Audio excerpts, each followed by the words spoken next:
سلام رفقا، خوش اومدین به کانال نور زندگی. اینجا هر هفته با هم درباره چیزایی حرف میزنیم که واقعا به درد دل و زندگیمون میخوره. از دعا و آرامش تا شناخت خودمون و خدا.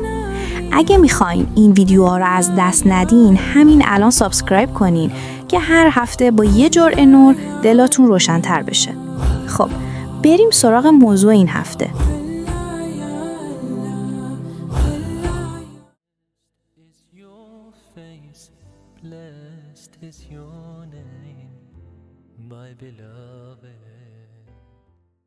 سلام، خیلی خوش اومدید. قراره با هم سفری رو شروع کنیم به عمق یکی از زیباترین کارهایی که میتونیم انجام بدیم، دعا کردن.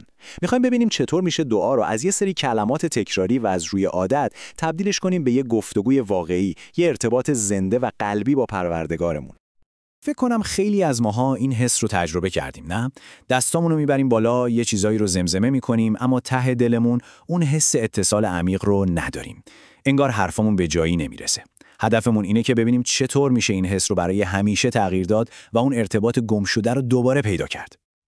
خب پس بیایید از قدم اول شروع کنیم. شاید کل مشکل اینه که ما تعریفمون از دعا از پایه اشتباهه.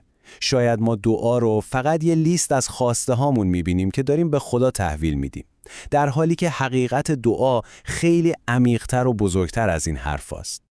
این آیه واقعاً تکون دهنده است. دقت کنید، خداوند میگه کسانی که از عبادت من تکبر می‌ورزند، یعنی دعا کردن خودش اصل عبادته. وقتی ما دعا نمی کنیم، انگار فقط غفلت نکردیم، بلکه در برابر دعوت مستقیم خدا تکبر ورزیدیم. پس دعا قبل از اینکه ابراز نیاز ما باشه، پاسخ به دعوت خود خداست. و این کلام پیامبر که می‌فرمایند دعا مغز عبادته، دیگه تیر خلاصه. یعنی چی؟ یعنی با این نگاه دیگه هدف ما از دعا این نیست که یه چیزی بگیریم. هدف خود ارتباطه. تمرکز ما از روی اون هدیه برداشته میشه و میاد روی خود هدیه دهنده. و وای که این چقدر همه چیز رو عوض میکنه. خب، برای اینکه این دعا از زبونمون به عمق قلبمون برسه، قبل از اینکه حتی یک کلمه بگیم، باید یه فونداسیون محکم توی دلمون بسازیم. این فونداسیون 2 ستون اصلی داره. یکی معرفت و اون یکی یقین. ببینید تفاوت این دو نگاه رو. توی نگاه معامله‌ای ما انگار یه لیست خرید داریم که میدیم دست خدا و منتظر میمونیم. اما توی نگاه رابطه‌ای که از معرفت میاد، ما اول از همه جایگاه خودمون رو میفهمیم. اعتراف میکنیم که ما سرتاپا نیازیم در برابر اون غنی مطلق.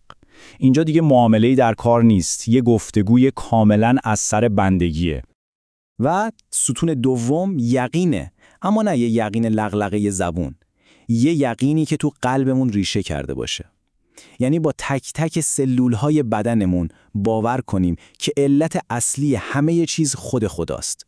دکتر، دوست، آشنا، همشون فقط واسطه هایی توی دستای قدرتمند اون هستن. وقتی این باور تو دل آدم جا بیفته، دعا دیگه فقط کلمه نیست، یه اتصال واقعیه. خیلی خوب، فونداسیون رو که ساختیم، حالا میرسیم به سوال اصلی، به چرای ماجرا. ما اصلا چرا دعا میکنیم؟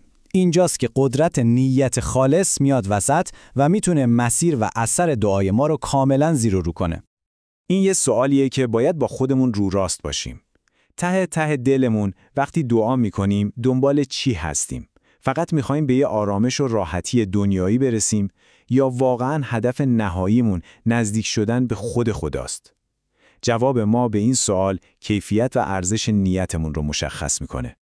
نیت خالص یعنی حتی وقتی سلامتی یا ثروت میخوایم، هدفمون اینه که خدایا اینا رو به من بده تا بتونم بنده بهتری برات باشم. و میدونید خالصانه ترین شکل نیت کی خودش رو نشون میده؟ وقتی که از خودمون فراتر میریم و برای دیگران دعا میکنیم. اونم وقتی که خودشون اصلا خبر ندارن. فقط به قدرت این کلام فکر کنید. یه فرشته مأمور میشه که برای ما دعا کنه. این نشون میده که دعای خالصانه برای دیگران چقدر ارزشمنده و برکتش مستقیما به زندگی خودمون برمیگرده. این شاید زیباترین راه برای خروج از خودخواهی و رسیدن به خلوص نیت باشه.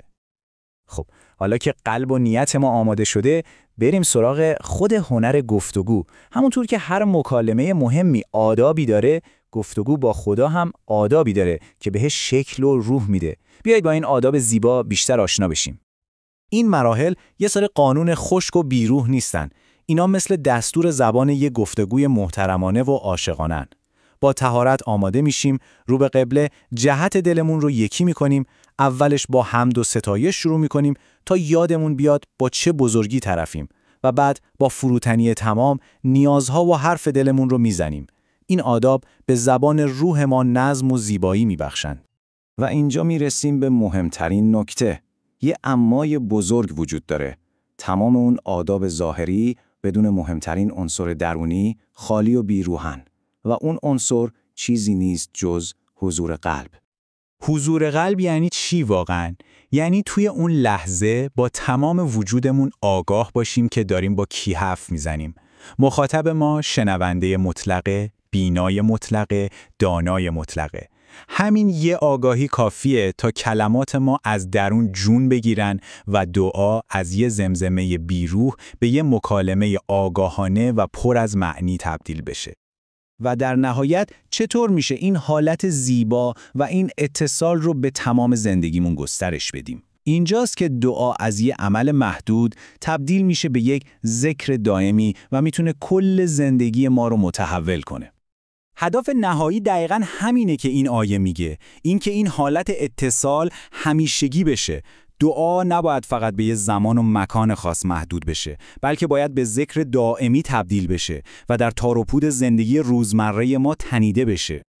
میدونید با استمرار و تمرین دعا دیگه یه کاری نیست که انجامش میدیم، بلکه تبدیل میشه به یه خالی که توش زندگی میکنیم. یک منبع دائمی قدرت، آرامش و هدایت. اون وقت حتی یه خدایا شکرت یا خدایا کمکم کن استاده وسط روز دیگه یه حرف پراکنده نیست، بلکه بخشی از یه گفتگوی بزرگ و همیشگیه. و این سوالیه که میخوام شما رو باهاش تنها بذارم. با این نگاه جدید، با این آمادگی قلبی، گفتگوی بعدی شما با پروردگارتون چطور خواهد بود؟ آیا قراره فقط یک درخواست ساده باشه یا میتونه آغازی برای یک ارتباط عمیق‌تر و همیشگی باشه؟